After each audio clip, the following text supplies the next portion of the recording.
wildlife, fishery, and forestry in fostering socio-economic transformation in Africa and address the noted widespread unsustainable use of natural resources across the continent, as well as the anticipated socio-economic, environmental, and climate change consequences. The meeting was addressed by His Excellency Dr. John Pombe Magufuli and attended throughout the meeting by Her Excellency Mama Samia Suluhu, the Vice President. Remarks and keynote address were delivered by the Forum Chairman, His Excellency Benjamin William Mkapa, and we also put on record that the meeting was attended by the 5 other heads of states. In attendance also were heads of multinational and United Nations organizations, regional economic communities, leaders of business, government, civil society, and academia from across Africa. The following are key messages and recommendations that come from the discussions. They are organized starting with the deliberations after the keynote address, and subsequently along the themes of the 3 closed sessions. Keynote presentation and plenary discussions. After the keynote address, participants addressed the question on whether Africa is aware of the potentials of available land, wildlife, fishery, forestry resources in fostering socio-economic transformation. As a result, we noted that there are differences in levels of awareness depending on who is being addressed. The learned technocrats and scientists are aware of the potential and intricacies of using natural resources. However, the common man, citizens, and especially the lowly educated population may be less knowledgeable about the potential that Africa has or about the consequences of alternative uses of natural resources. From a different angle, Africans may be very aware of the potentials of natural resources, but fail in the know-how of how to sustainably tap these resources. The forum observed that when natural resources are used for livelihoods, it is in ways that impact negatively on the environment. A good example is the dilemma elucidated by Mr. Mufuruki, and I quote his statement: "The scale of charcoal business in Africa and the fact that governments generate revenue from charcoal through taxation versus the negative impact on environment places government in serious dilemma of what to do." Awareness may be there, but there is an apparent lack of effort to prioritize issues centered around the factors leading to negative impacts of natural resources: land tenure, population growth, suboptimal water catchment management systems, unsustainable harvesting of forestry and fishery resources, and the like are at hand. This awareness ought to be linked with Africa's education systems such that our future generations manage resources more sustainably. His Excellency President Thabo Mbeki alerted on the need to disaggregate the challenges such that we are context-specific in articulating solutions for various observed problems. Such differentiation could be by types of natural resources or by geographical locations. And we have 3 recommendations to African governments. 1, governments should invest in research whose result would inform leaders about better natural resources management strategies. Such research should focus especially on rural economies, their socio-economic development strategies, and how to mitigate negative environmental impact. An example is research on the use of alternative energy sources, starting with addressing the problem of cutting trees for domestic charcoal. Number 2, governments are advised to pursue aggressive awareness-raising campaigns about the implications of mismanaging natural resources and ultimate consequences on economic development. The target should not only be the common man, but also the political leadership.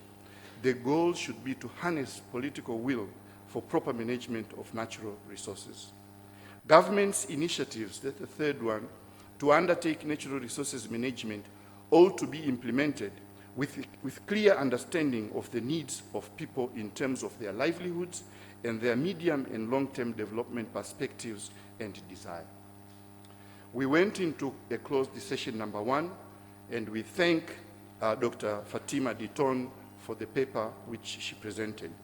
The session dealt with the basic principles of managing land, wildlife, fishery, and forestry to achieve maximum benefits, and went on also to cover the challenges of putting and executing such principles. We end up with points of what African governments should be doing. The meeting was made to understand better the intricacies of resource endowments. It was made clear that having abundant natural resources does not necessarily and automatically confer wealth. It was clear that resource-rich countries in Africa have not been able to share resource gains, and at times leading to greatest cases of income inequality. Development under such circumstances can be analogous to survival of the fittest.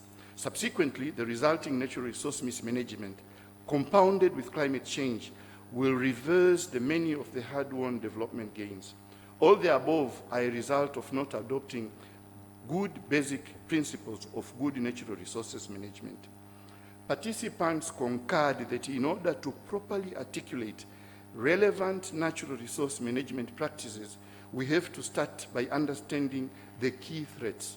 Mr. Kadu Sebunya refers to such threats as the drivers of resource mismanagement, and these are poverty, elements of the traditional African socio-economic setup, and certain cultural values and belief.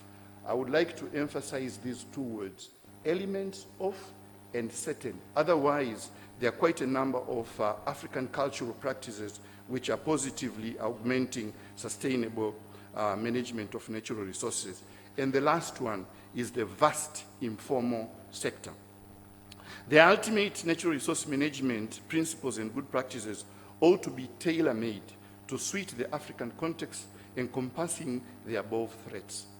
To achieve this, using His Excellency Jakaya Kikwete's words, there is a need for a better comprehension of, and I quote, the required balance between utilization and the rate of replenishment of renewable resources, and move away from the notion that such resources are unlimited and God-given. At the heart of achieving an all-inclusive strategy, principles and good practices of managing natural resources must recognize the issue of ownership. We need to address the question of who owns natural resources in Africa. The major challenges that limit African countries in their efforts to properly manage natural resources were outlined and included the three: human capacity, financial resources, and the political will. President Mkapa argued that, and I quote, Africa never benefited from the processes that generated carbon emissions depleting the ozone layer. And thus, in turn, Africa doesn't have financial resources and adequate knowledge on how to contend with the effects. As a result, we observe lack of coordination among authorities, poor definitions of roles and responsibilities, and lack of harmonizations of laws and policies related to environmental management within African countries and at continental level. Mr. Mufuruki touched on an issue which is pertinent here regarding the mindset. He pointed out the tendency of African leaders getting overwhelmed by the problems we face, the task of taking care of our problems, and at the same time, the opportunities we have. For that matter, what is required is a mindset change on our abilities to solve our problems, and particularly so those concerned with natural resource management. There are 4 recommendations for African governments.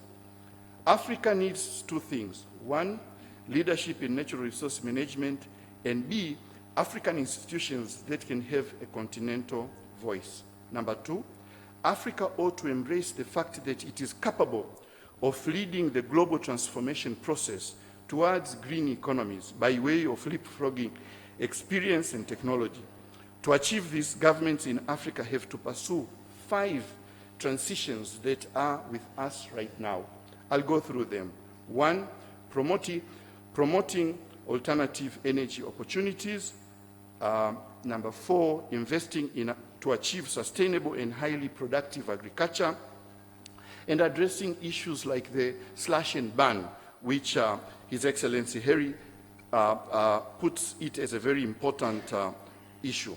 Leveraging better natural resource management by investing in supportive infrastructure. Africa should address the human capital challenge very aggressively. This will have to cover improvements in our education systems, prioritizing special needs of women and youth, the single largest untapped potential force for doing good in our societies. And lastly, number 4, African governments should attempt to diversify their economies away from relying on direct and unsustainable utilization of natural resources. Amongst measures that are pertinent is to put value to our natural resources and enhance responsible ownership of the same. Closed session number 2. The paper was presented by Dr. Abebe Haile Gabriel. The session addressed the problem of illicit practices, wildlife, fishery, and forestry resources in Africa.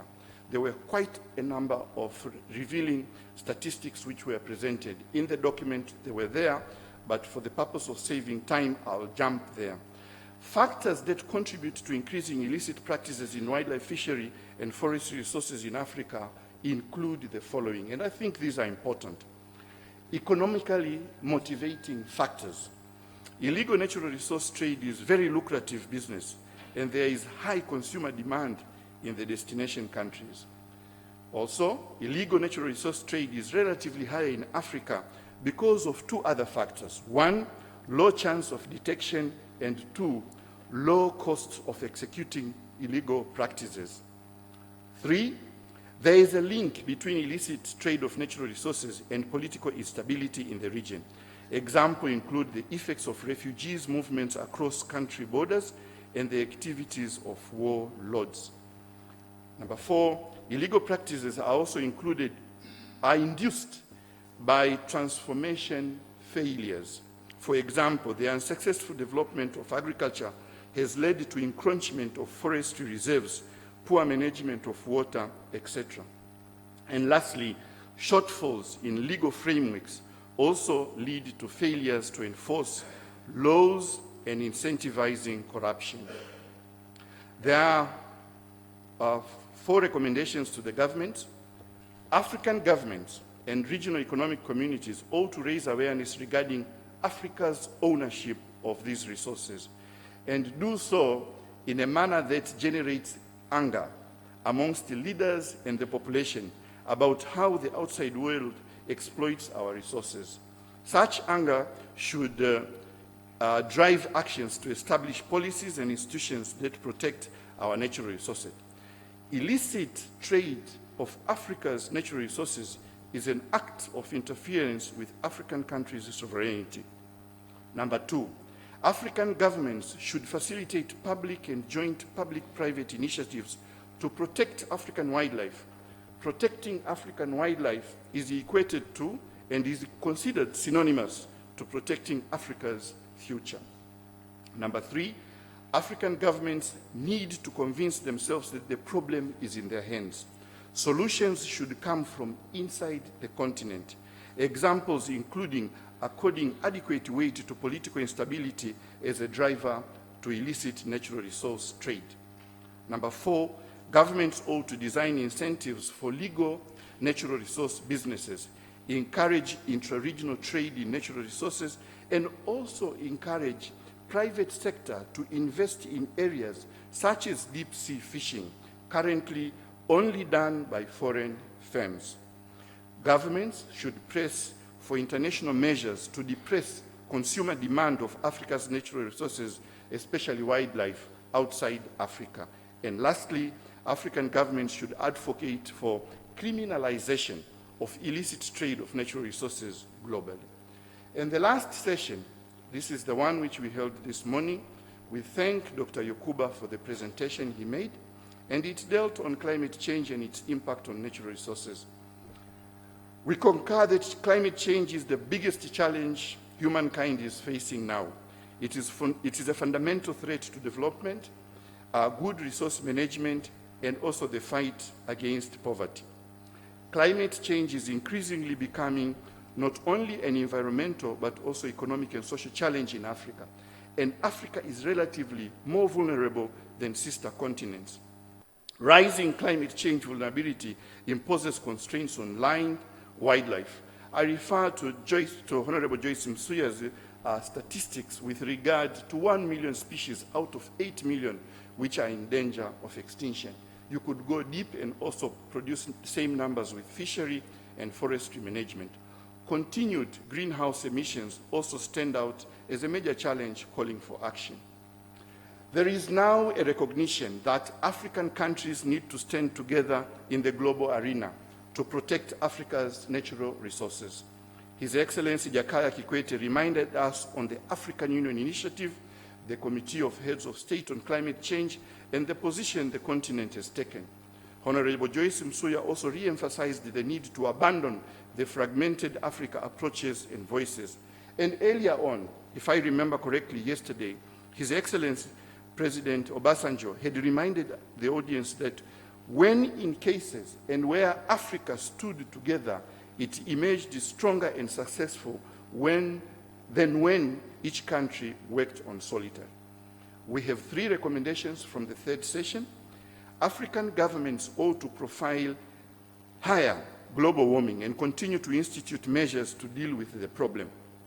Jointly, Africa should continue to pressurize major contributors to greenhouse gases, that is, the big polluters, to take proportionate responsibility and also honor commitments such as the one on carbon credit with relaxed conditions.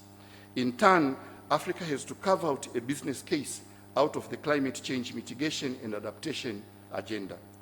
African governments, number 2, African governments need to urgently address access to energy services through rapid and wide-scale expansion of both electricity generating capacity, on-grid and off-grid, and the supply of other forms of energy.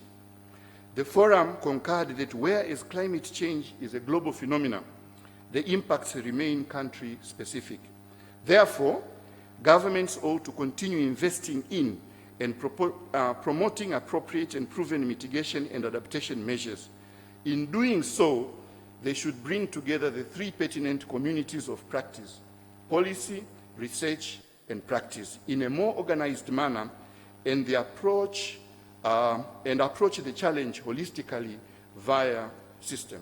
Your Excellencies, thank you for your attention.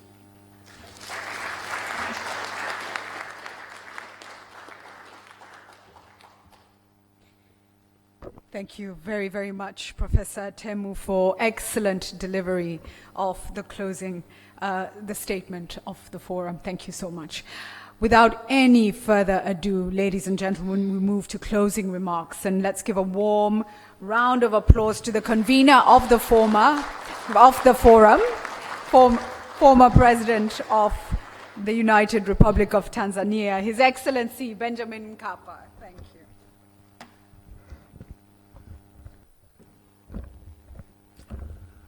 Forum participants, ladies and gentlemen, good afternoon. My task is very simple, really, is to say thank you. First, to all of you for your attendance at this forum. It's been an impressive attendance because it has drawn people from all parts of our continent, both politically and linguistically. I commend particularly the gentleman from, is it Mali or Mali, Burkina Faso or something, who joined President Harry Mpimana, whatever it is, in showing the diversity of the participation in this forum. Thank you both very much indeed for your contribution. I also want to take this opportunity to express my delight at the range and spectrum of the participation. Professors, academics, industrialists, business people. There's a difference between being an industrialist and a businessman. One creates, the other one sells. But it has really enriched the level of discussion and the pace of monitoring what was going on around the continent. I want to take this opportunity to thank you for demonstrating a common perception of what the problems are and how they are interrelated, but above all, for identifying the kind of unity, interaction, and cooperation which can advance the cause of African economic independence through proper use and deployment of their natural resources. Thank you very much for this. I was very fearful when we picked the subject that we might drift into talking of the natural resources in terms of minerals only. But I am very glad that we balanced this, and there was very little reference to the wealth, the natural resources that are underground, because I wanted to show that it really starts with what you do on the land and the seas to give you the capacity to go deeper down the ground. So that I am very grateful that we are able to steer along that path. But above all, I want to say thank you for what I think is a common understanding now, which is that the natural resources on this continent and our seas are ours. They are ours. We talk and write about them as if they belong to those who are exploiting them, to those who colonized us. They are not, they are ours. That is the starting point for asserting our right to those natural resources. I am glad that has come out, I think, in our summary, and I hope you can carry that message forward. I want to thank the presenters. They have been very, very clear and specific.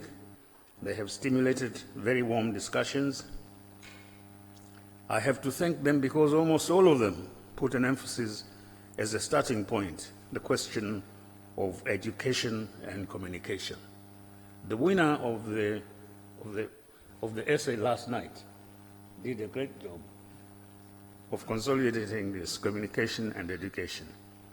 But he said it also greater recognition raises the anger with which we are being dispossessed of the opposition, of the possibility of using our natural resources for a speedier development.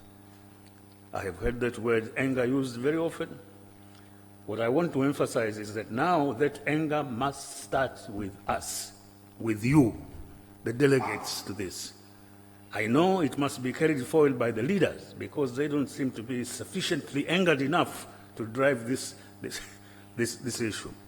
But in order that they may be weaned into that, it must start with you. I ask that every one of you, whatever their site of work, whatever regional organization they are working in, to try to carry the summaries that we have presented. And if you have additional ones, present them to the Secretariat. To carry those to the knowledge of the organization you serve as a starting point. If you produce any journals, make sure that our summary also appears in them. That can help stimulate the process of discussing natural resource management and climate change. The anger must start with us.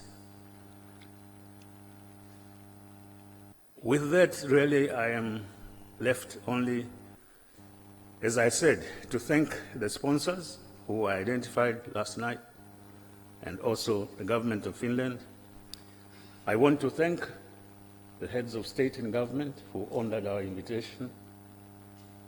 I want to thank President Mbeki for the boldness with which he said the problem is not that the path we have chosen to deal with these problems rests very much on the initiative of the leadership too much.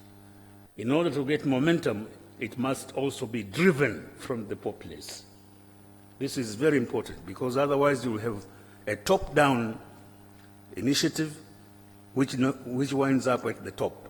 But if it is a down initiative which pushes the top, then we can start having results. That's why I said it must start with us.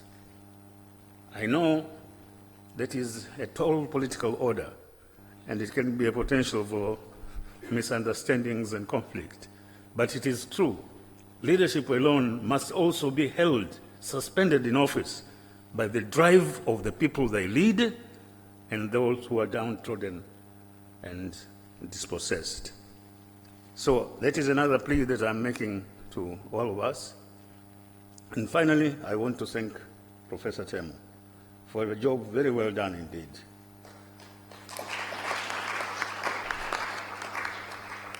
I noticed the patience with which you sat at the table, taking notes and so on. You have produced a great summary.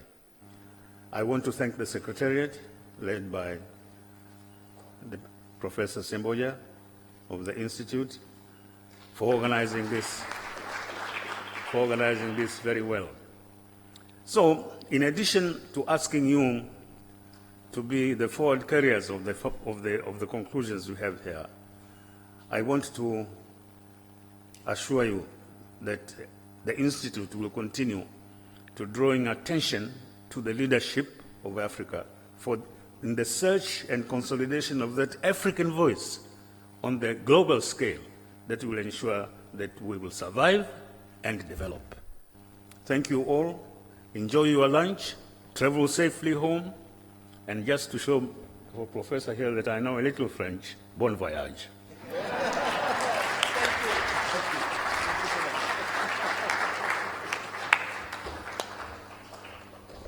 Ladies and gentlemen, as we close, His Excellency Benjamin Mkapa has said thank you to many people. Can we say thank you to him for convening this, the 6th year running now? Can we stand up, please, and just give him a round of applause and recognition? And I always do it the African way. Please do not stop. Thank you so much. We may sit down. It is now going to be time for us to exit and have lunch. I think direction will be given to our dignitaries on which way to exit. And for everybody else, lunch will be served as it was yesterday. Thank you so much. It's been a pleasure and an absolute honor. Have a great day ahead. Thank you.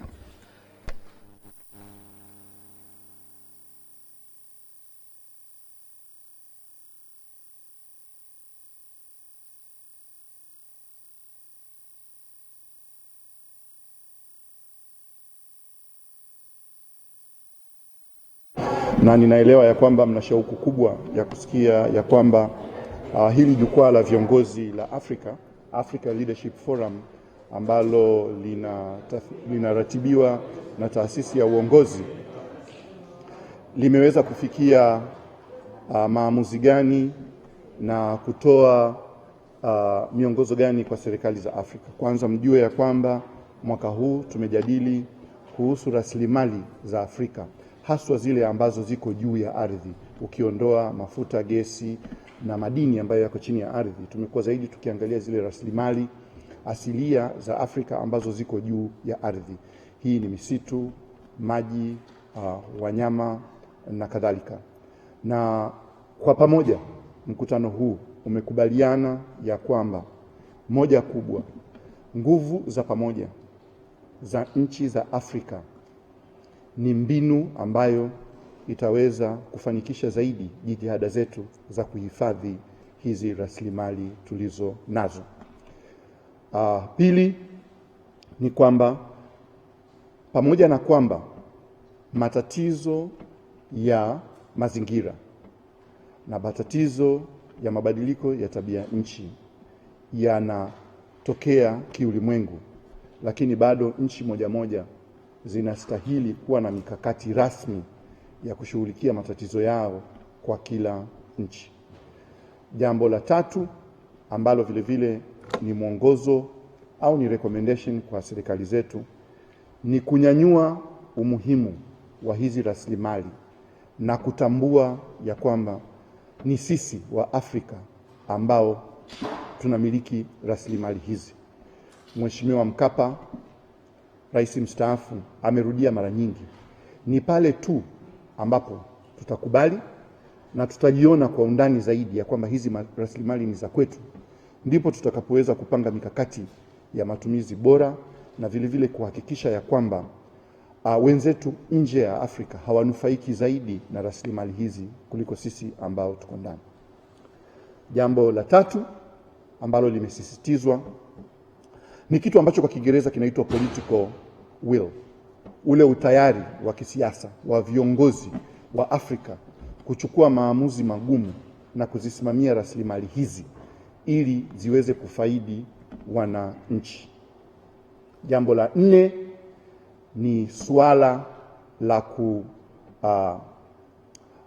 kutawanya na kuhamasisha uelewa wa rasilimali hizi, awareness raising, na hili lifanyike kwa wote, sio tu kwa wananchi wa kawaida, lakini hata viongozi. Ni kwa sisi wananchi na viongozi wetu kulielewa hili tatizo kwa undani na kwa mapana, ndipo tu pale tutakuwa na machungu ya kuweza kupanga mipango ambayo itahakikisha ya kwamba tunatawala rasilimali hizi kwa namna ambazo zinafaidi si kizazi chetu tu, lakini hata vizazi vijavyo. Na lingine ni ambalo limejitokeza wazi ni recommendation ambayo inaenda kwenye elimu. Mkutano umesema wazi kabisa ni muhimu ya kwamba mitaala yetu ya elimu ni lazima iboreshwe ili misingi ya utawala bora wa rasilimali hizi iwe ni sehemu ya masomo ya wanafunzi na wananchi kwa ujumla wanayoyapata, ili waweze kuja kuwa watawala bora zaidi wa hizi maliasili huko mbeleni kuliko hata vile ambavyo sisi tumefanikiwa kufanya leo. Hayo ndiyo maamuzi makubwa na miongozo ambayo imepelekwa kwenye serikali zetu ili tuweze kuyafanyia kazi. Asanteni.